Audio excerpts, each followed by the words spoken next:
dans le jardin d'Éden.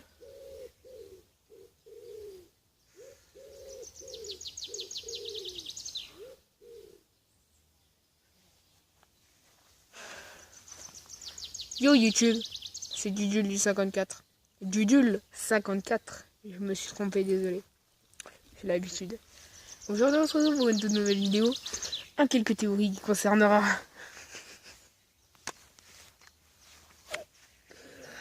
Sylvain Pierre Durif. Déjà, le grand monarque, de son vrai nom, Sylvain Pierre Durif, s'est fait connaître aux alentours du 21 décembre 2012, date de la soi-disant fin du monde. Parce que c'est vrai que nous autres, on est totalement décédés. Littéralement morts. Cet homme prétend être le grand monarque, le messie des dieux intergalactiques qu'il a eu, qui a 5 ans, qu'il y avait des singes et des serpents qui dansaient sur son lit. Bref, un gros bobardeur de première catégorie gangbang. Et cette phrase n'avait absolument aucun sens. Donc on commence tout de suite avec la première théorie. J'espère que vous allez bien, moi en tout cas ça va super. Donc, la première théorie qui doit sûrement être la plus crédible et la plus probable, c'est que Sylvain Pierre Durif soit tout simplement un gros mytho. Donc, déjà, je vous explique l'histoire dans sa globalité. Sylvain Pierre Durif se fait connaître dans les alentours, comme je vous l'ai dit, du 21 décembre 2012, date de la soi-disant fin du monde. Et à partir de là, il dit qu'il est le grand monarque, qu'il a des expériences hors corps, c'est-à-dire que son esprit sort de son corps, qu'il peut voyager à travers le temps grâce à son esprit, qu'il a des visions pour voir le futur, qu'à 5 ans, il avait vu des singes et des serpents danser sur son lit après s'être fait abducter. Une abduction, c'est l'enlevage par un vaisseau extraterrestre. Donc après qu'il s'est fait abducter par un des vaisseaux de la Vierge Marie. Et donc, eh bien, après, il nous raconte les reptiliens sont une race extraterrestre. Nous devons vivre dans le cosmos, voilà, machin. Il y aura une grande paix, une grande réunification après la fin du monde, enfin la soi-disant fin du monde. Et donc, eh bien, la théorie la plus probable, ce qui à mon avis pour beaucoup de personnes est vrai, c'est que tout ce qu'il dit c'est un mensonge. Déjà, après si on part d'un point de vue assez philosophique, fantastique et tout, ce qu'il peut dire est assez crédible, mais d'un terme scientifique, bon, le voyage hors corps ça n'a pas trop été prouvé, mais en métaphysique c'est assez poussé, assez recherché, même en occultisme. Mais bon, le fait de pouvoir voyager avec son corps dans le temps, ce n'est pas très possible ni approuvé par la science. Après les vaisseaux de la Vierge Marie et tout, on sait pas. Mais des singes et des serpents qui dansaient sur son lit, ça non plus, ça pourrait pas trop exister niveau science. Donc, on passe à la théorie suivante. Ce que Sylvain Pierre Durif dit est vrai. Bon, on va pas se le cacher, ça a pas trop l'air crédible comme ça, mais attendez, j'ai des arguments. Déjà, il dit que c'est une hallucination collective quand des singes et des serpents dansent sur son lit. Et effectivement, il peut être possible scientifiquement qu'une hallucination collective ait lieu. C'est tout simplement le fait qu'en fait, plusieurs personnes disent oui c'est vrai, pour que au final, genre une personne dit oui c'est vrai. Il y en a une autre qui va dire oui c'est vrai. Une troisième personne qui y croyait pas, vu qu'il y a deux personnes, et elle va dire oui c'est vrai. Et donc de plus en plus qu'il va y avoir de personnes qui vont dire oui c'est vrai, il a vu des singes et des serpents danser sur son lit, et bien de plus en plus de personnes vont commencer à en gros se soumettre et à y croire et à dire oui c'est vrai alors qu'en fait ils ont rien vu et qu'ils y croyaient pas avant. Donc ça, ce n'est pas une hallucination. Pas vraiment une hallucination collective, ça c'est plutôt un mouvement de foule. C'est comme les témoignages d'OVNI. Il y en a beaucoup qui disent oui j'ai vu un ovni machin, mais tout ça parce qu'en fait d'autres l'ont dit. De plus, quand il a dit que avant la fin du monde, avant le 21 décembre 2012, avant la prétendue fin du monde,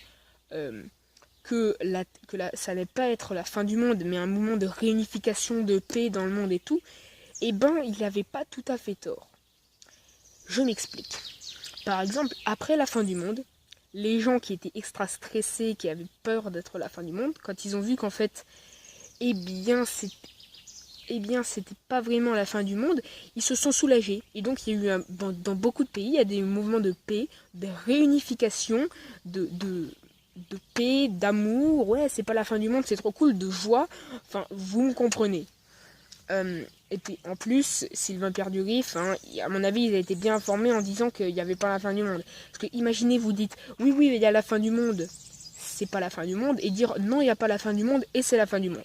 Tout ça parce que, en fait, les calendriers Maya, à mon avis, il s'est informé tout simplement parce que les calendriers Maya, c'est comme un calendrier annuaire chez nous, sauf que lui, c'est par siècle, voire même millénaire. Et donc, quand il s'arrête, il recommence. C'est pas la fin du monde. Tout le monde a pris ça pour une espèce de fin du monde, de jugement dernier. Sauf que leur fin du monde au Maya est arrivée au XVIe siècle, excusez-moi, avec la conquête de l'Amérique. Et ils avaient prévu plus ou moins que des dieux du feu allaient arriver. Dieux du feu, bien sûr, avec des pistolets. La conquête s'est passée avec des flingues. Voilà, des espèces de gros trombones. Et Dieu du feu, ça pourrait rappeler des pistolets. Tout ça pour dire que Sylvain Durif était bien informé, à mon avis. C'est pour ça qu'il a prédit que ça allait pas être la fin du monde, sinon il allait perdre et décrédibiliser encore plus qu'il ne l'était pas. Il n'était pas crédible avant, donc imaginez, il dit oui, ça va être la fin du monde et c'est pas la fin du monde. Donc il a préféré relativiser, s'éloigner un petit peu. Mais donc la théorie veut que au lieu que Sylvain Durif mente, eh bien, il disait la vérité par rapport à la fin du monde, la réunification des peuples. De plus, les reptiliens, c'est un peu ancré dans nos mémoires maintenant. Ça se trouve, c'est vrai. Qui sait? Moi, personnellement, je me forgerai mon propre avis quand j'en verrai un pour de vrai. Mais en attendant, ça reste toujours cool de croire que, je sais pas, par exemple, sous terre, dans la terre creuse, il y a des reptiliens qui habitent. Enfin, voilà quoi. Bon, allez, théorie suivante. Connaissez-vous le projet Bluebeam et le projet HARP? Ces deux projets sont entre autres des projets révolutionnaires. Le projet HARP serait en fait des espèces de de poteaux électriques qui pourraient contrôler la météo. Je vous recommande d'ailleurs la vidéo de Didi Chanduduy du 5 théories sur les trompettes de l'apocalypse et du 5 théories sur la zone 51, désolé, pour vous informer un peu plus sur le sujet. Et d'ailleurs, en parlant de sujet, nous allons aussi parler de Bluebeam. Bluebeam, qu'est-ce que c'est? Eh bien, c'est en fait l'État qui voudrait instaurer une espèce de nouvelle religion qui regrouperait tous les dieux. Et aussi, ils y sont dans les 5 théories sur les trompettes de l'apocalypse. Je vous recommande fortement à aller voir sa chaîne, vous abonner, il fait des théories, c'est génial. Et si en fait, au début sans le savoir, mais après, pour faire de la propagande, eh bien, Sylvain Durif, au début, se serait fait enlever justement par le projet Bluebeam, donc des gens qui feraient croire que c'était des dieux, machin et tout, et qu'après, Sylvain Durif ferait partie de cette espèce de société et ferait de la propagande pour le projet Bluebeam. Remarquez comme dans les vidéos de Sylvain Durif, il y a toutes les religions. La Confédération des Maîtres du Cœur Sacré qui dit qu'est-ce que c'est. Donc la Confédération des Maîtres du Cœur Sacré, selon Sylvain Durif, c'est une confédération dont font partie le Christ, Jésus, Mohamed, enfin toutes sortes de prophètes, mais aussi Bouddha, la Vierge Marie et plein d'autres espèces de dieux. Il y a aussi Ra, le dieu soleil, il y a aussi Zeus, il y a aussi Vénus, il y a aussi comment il disait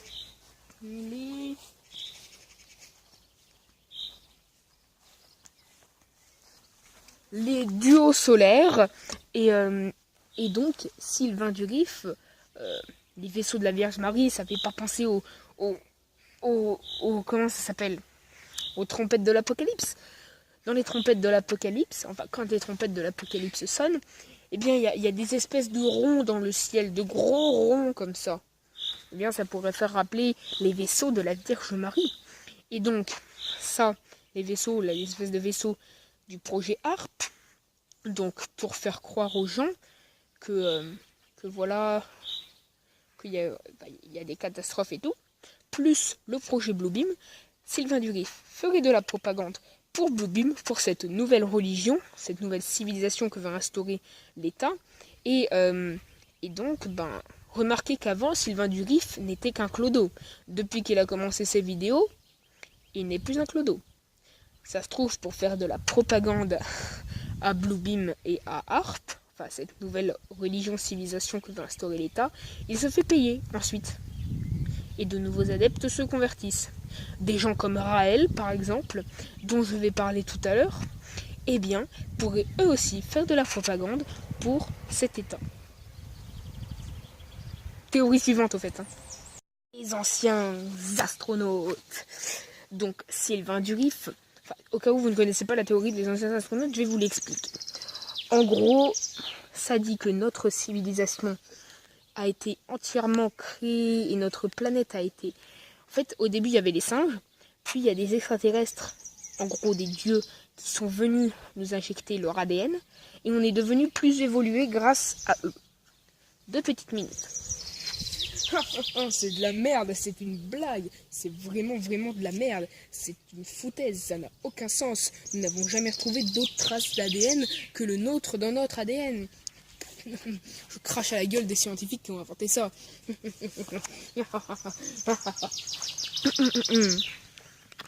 Donc, selon cette théorie, on était des singes, il y a des extraterrestres qui sont venus, ils nous ont enfin voilà, par injecter l'ADN, je vois pas trop comment ils auraient pu faire. Bon, après des prises de sang, transfert de fluide,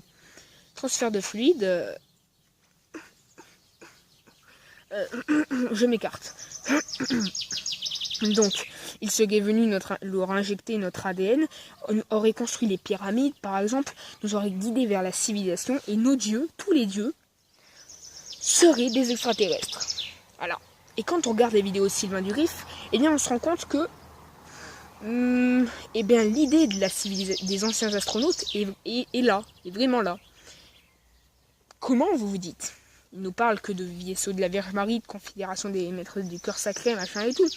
Déjà, vaisseau de la Vierge Marie, ça veut dire qu'elle vient d'un vaisseau, ça veut dire qu'elle vient pas de la Terre, en gros, vaisseau extraterrestre de la Vierge Marie. De plus, quand Sylvain Durif nous dit qu'il a été que c'était un surhomme d'une planète qui s'appelle Aldébaran, là où il y a la Vierge Marie et tout, eh bien, il nous dit qu'il a été sur une planète, tu vois, sur une autre planète qui s'appelle Aldébaran. Pas de bol, mon poteau, c'est un soleil. J'ai rien dit. Et donc, il nous dit aussi qu'il nous parle qu'il est un surhomme, un mélange entre un homme loup, donc un loup-garou, et un homme oiseau, donc un vampire, et qu'il est en lien avec le dieu Quetzalcoatl, qui vient aussi d'Aldébaran. En gros, je vous explique le truc comme ça, il nous dit que les dieux viennent d'une autre planète, tous les dieux, même Quetzalcoatl, vous l'avez vu, et que des créatures mythologiques comme le loup-garou ou le vampire, ou encore même les fées et les elfes, il nous le dit dans une de ses vidéos, eh bien, viennent d'une autre planète. C'est ça qu'on doit comprendre, en gros. Maintenant, il est temps de s'attaquer à la dernière théorie, qui est encore plus what the fuck. Si Sylvain Durif serait en collaboration avec Raël. Oui, voilà, ce monsieur-là, Raël. Il a un peu le même délire chelou que Sylvain Durif. C'est-à-dire qu'il dit qu'il a été enlevé par des extraterrestres, que c'est le messager des extraterrestres, que les extraterrestres, je dis textuellement, désolé, leur ont montré son vrai visage. Il a aussi une société, une communauté avec des femmes, qu'il dit que les extraterrestres vont assouvir ses désirs, appelés les anges de Raël, qui font des bébés. Ah oui, elles ne servent qu'à ça, elles font des bébés. Et Raël, je peux vous dire qu'il en profite bien, le mec, hein. C'est-à-dire qu'il les féconde, hein. On va pas se mentir. Elles font des bébés. En moyenne, une raélienne, oui, parce que ça s'appelle, c'est une communauté, vraiment une communauté. Ça s'appelle les Raéliens. Une raélienne, donc une ange de Raël, fait en moyenne, tenez-vous bien, c'est un petit roulement de tambour, fait en moyenne un bébé par an. Vous imaginez? Il la féconde, elle fait son bébé, il la reféconde, elle refait son bébé, il la reféconde, elle refait son bébé. Vous imaginez le bordel, la meuf, elle doit souffrir. Et en plus, il y en a plein. Hein. Et tout ça parce qu'en fait, ces bébés doivent être, si c'est des femmes, doivent être eux aussi des anges de Raël. Le mec va baiser sa fille. Voilà. Si c'est des hommes, ça doit être des messagers avec Raël. Parce que les femmes sont destinées à être des femmes de Raël, à être des anges de Raël. Et les hommes sont destinés à être les, comment dire, un petit peu associés, mais sous-associés. À peu près sous-chefs, donc des sous-fifres de Raël. C'est génial cette communauté. J'adore, j'aimerais trop en faire partie. Et donc le mec est un petit peu dans le même délire chelou que Sylvain Durif. Et si on prend la théorie que de tout à l'heure là, de Bluebeam et comment ça s'appelle, de Projet Harp, eh bien on peut s'imaginer que Sylvain Durif et Raël seraient en collaboration, entre guillemets, pour faire une propagande de cette nouvelle religion qui mélangerait théorie des anciens astronautes, tous les dieux, en même temps toutes les religions, et même encore plus pour bâtir un nouvel empire interstellaire et intergalactique. Bon, je dois vous avouer que cette théorie est un petit peu chelou. Donc bah voilà, c'est déjà la fin de cet épisode. Si cette vidéo vous a plu, n'hésitez pas à lâcher les pouces bleus qui font toujours plaisir, à vous abonner, c'est pas compliqué, vous cliquez sur abonner et la petite cloche, vous vous abonnez pour ne rien louper des nouveautés excitantes de la chaîne, vous partagez cette vidéo avec tous vos potos pour que j'ai un maximum de vues, et vous laissez un petit commentaire sympatoche, l'espace commentaire est fait pour ça. Donc moi les potos, je vous dis à la prochaine, ciao les potos.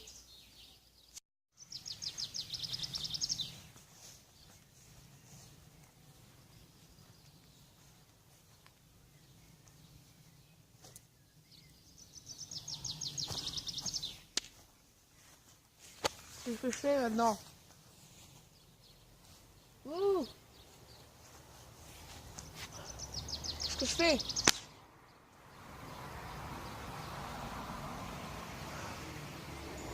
Ouh.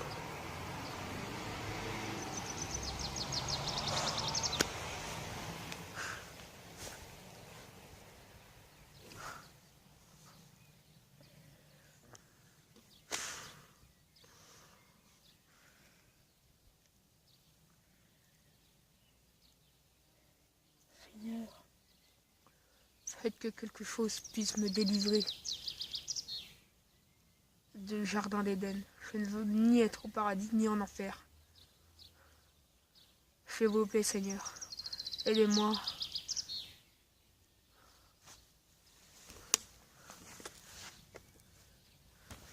Bah putain, pour un agnostique, pour un non-croyant, c'est complètement con de faire une prière, mais au cas où ça marche.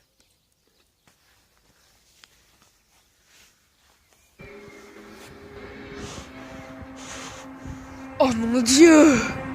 Oh mon Dieu, mais qu'est-ce que c'est que ça? Qu'est-ce que c'est? Je suis le grand monarque et tu vas payer pour ce que tu as fait. Mais qu'est-ce que j'ai fait?